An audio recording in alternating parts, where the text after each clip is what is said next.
Excessive violence, no problem. Nudity and cursing, protect our children.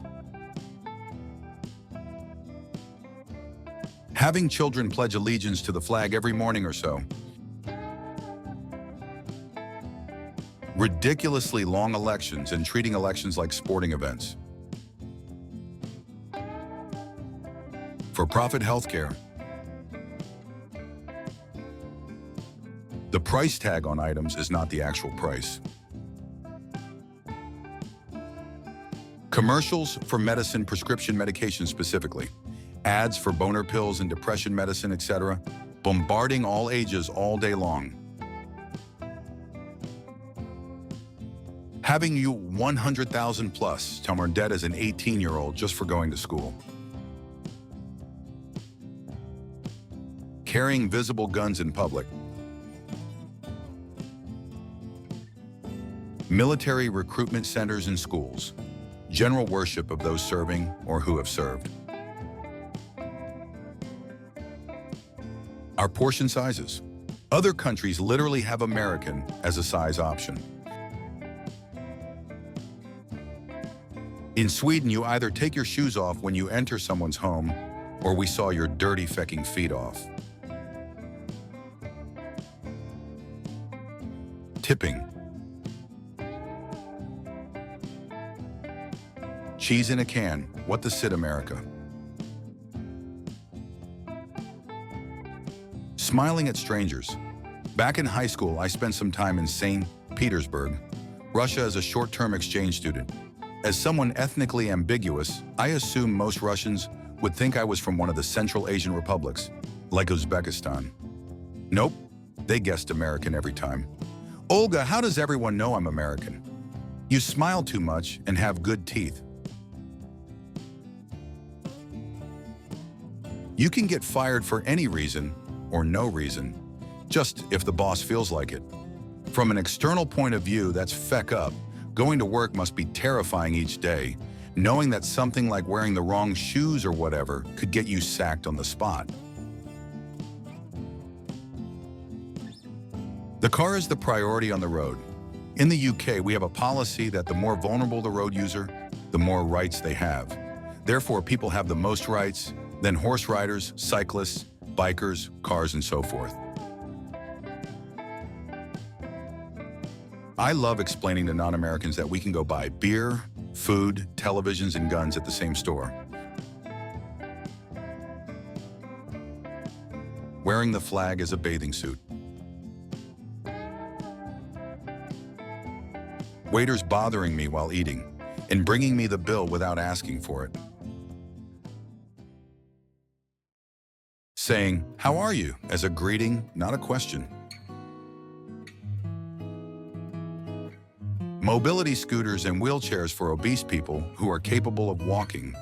Went to Disney World and people were using wheelchairs because they were lazy. They'd literally wheel them up to a shop, get up, walk around the store, and then back to the chair. You could say, well, that was one person, so it doesn't count, but there were multiple people doing the same thing, even entire families sometimes. Collecting money for election campaigns. Customers in restaurants or any other stores staying past closing. I work in a restaurant, and this annoys me beyond belief. Suing. I think in America it's way more socially acceptable to drive 0.2 miles to your destination than to walk. Talking about money, how much you earn or don't earn, how much debt you are in, how bad or good your credit is. People don't really talk about those things, even with close family members other places I've been. Driving a car at 16 years old. Going to the store in your pajamas. America was influenced heavily by the post-World War II nuclear family model, where everyone should be independent and own their own houses, live as a family unit, etc. I married a Filipino, and it changed my world like they have everyone in one baller house going back to great-grandma. And it's amazing, like when you have kids, it's so much easier. If your car breaks down and needs something, it's easier. If you need a loan, they pool all the money and give microloans among their extended family with virtually no interest. I'm like, wait, we've been getting fecked in America. Ultimately, we decided to embrace it and pool together with my mom, who lived next to us anyways, and buy a baller as house for us and the kids, and it cost us nothing because we share the cost.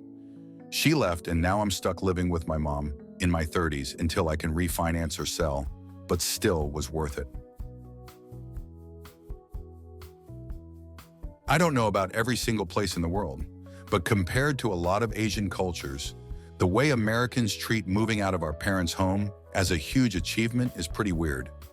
Adult kids still living with their parents isn't embarrassing in Asia.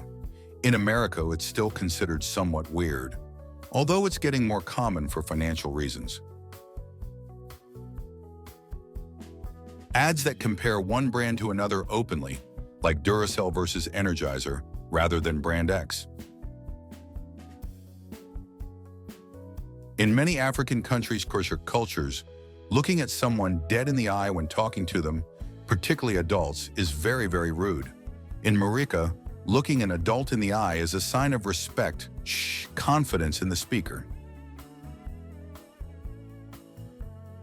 I am English and have lived in America for over 25 years.